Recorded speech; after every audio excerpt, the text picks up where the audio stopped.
Hey kid, if you don't solve this equation, you're dead.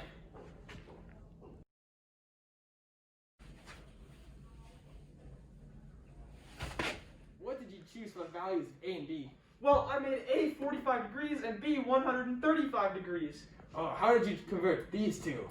Okay, well, cosecant of 1 over A, I just plugged in the A value, which is 45 degrees, and the B values for cos, and the A values for secant, and same with sine of B. Keep going. Okay, well then I converted the cosecant to sine because it's a reciprocal. That means 1 over 45 is the same as sine of 45. And then I kept the values for cos plugged in, kept the value for cos of 45 plugged in because it's the reciprocal of secant of 1 over 45 degrees, and then kept the sine of 135. Okay, next step. Then I used my unit circle to, I just used the values on the unit circle and plugged them into the equation. By doing that, I ended up getting a fraction by solving for them both, and it made 0 equals 0 because sine of 180 on the unit circle is 0. See, good job. Only problem is you verified when you should have solved. Oh no, that's such a simple mistake. Unfortunately, you'll have to kill me now. Ooh, I'm the spirit of Zac. You really screwed the pooch on this one. Here's how you should have done it. I'm going to show you how you should have done it, dead body. Basically, you don't have to plug in a value for A and B when proving identities. You just have to make the left-hand side equal the right-hand side by using identity laws. Now, by converting the cosecant of 1 over A into its reciprocal of sine A, we see that this equation, or this side of the equation, is already complete. This side, we convert the secant into the cos of 1 over A, which is just cos of A. Then, we can see that this whole equation is the same as the sum identity law on our formula sheet, which makes both left-hand side equal the right-hand side. Now, throughout the equation, we see that the a's on the bottom here and the denominators, they can't equal 0. So we have to set NPVs for them. Now here, the cosecant of 1 over A cannot equal 0, therefore the sine of A cannot equal 0. Same for the secant of 1 over A cannot equal 0, and the cos of A cannot equal 0.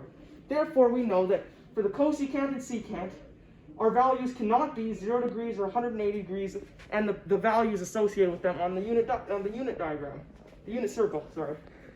Then, on the right-hand side as well, we have x cannot equal 90 degrees or 270 degrees, which is the same thing where the sine and cos cannot equal 0 or 1 on the unit circle.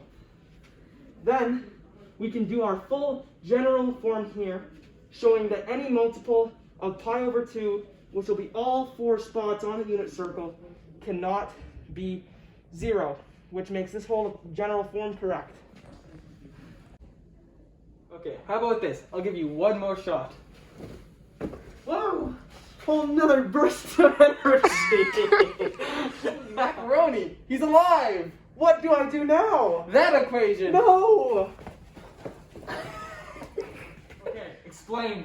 Okay, for this top step right here, I just used the double angle identity law on our formula sheet by converting cos 2x into cos squared x minus sine squared x, and leaving the plus 1 still there, and making the bottom, just expanding it out into its double angle identity as well, because it's sine 2x, so I can expand it into 2 sine x cos x.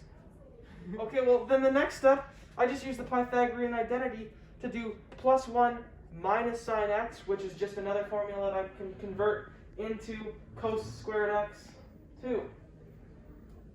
Then I keep going down, and I can combine these two terms by doing cos squared x plus cos squared x, which is 2 cos squared x, leaving the bottom the same again.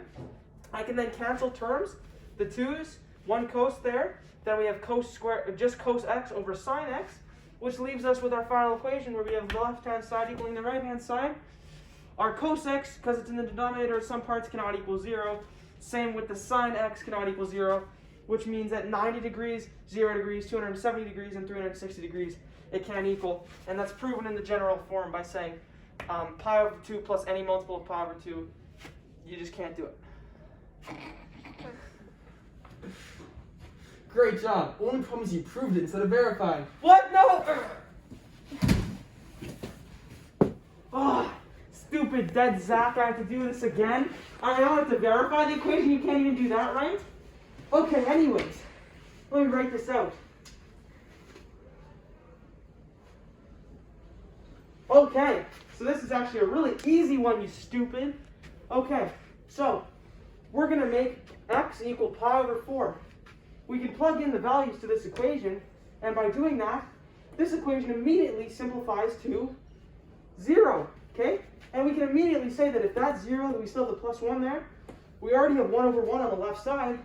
Cos of pi over 4 and sine of pi over 4 would just be root 2 over 2 divided by root 2 over 2, which is equivalent to 1 over 1 again. Therefore, we have 1 over 1 is equal to 1 over 1. Therefore, 1 equals 1. Therefore, the left-hand side equals the right-hand side.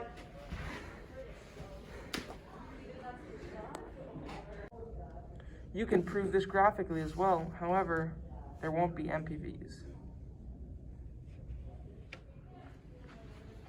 Hey, if you don't show me how to solve this equation, you're gonna get stabbed. This equation? That equation. Oh, this equation is easy. So, for this one, I had to find the solution when the domain is restricted to this. So all I did was I isolated for tan, and then from there, when I had my answer, we know that tan theta is negative in quadrant 2 and 4, and we know this because of the cast rule. So then, drawing a 30, 60, 90 triangle, we see that we need to use the 30-degree angle. So when we look down here, using all of this, and solving for tan 30 degrees, it's equal to 1 over root 3. Once we rationalize that, we can find that our reference angle is 30 degrees, which is pi over 6. So then from there, to graph it, we can find the answers. So once we draw our little reference angles, we can see that from there, that our first angle is 5 pi over 6, and our second angle is 11 pi over 6. For this step, I had to give a general solution expressed in radians. So from here, without looking at the restriction on the domain, we see that theta is equal to 5 pi over 6. Any solution of pi, and then n can be every real integer. And then Don't laugh, this is serious. I also do this all graphically. So from here, I can do this with my calculator. There's two options. I can either find the zeros or find the 3 intersections. From here, I just graphed this. This was my window on my calculator. This is what it looked like. And because there is a restriction on the domain, it gets cut off here. So then from here, once we find the intersection, these are the two angles that I got. And I also got them over here. So we checked them twice. Great job, but I don't like your attitude.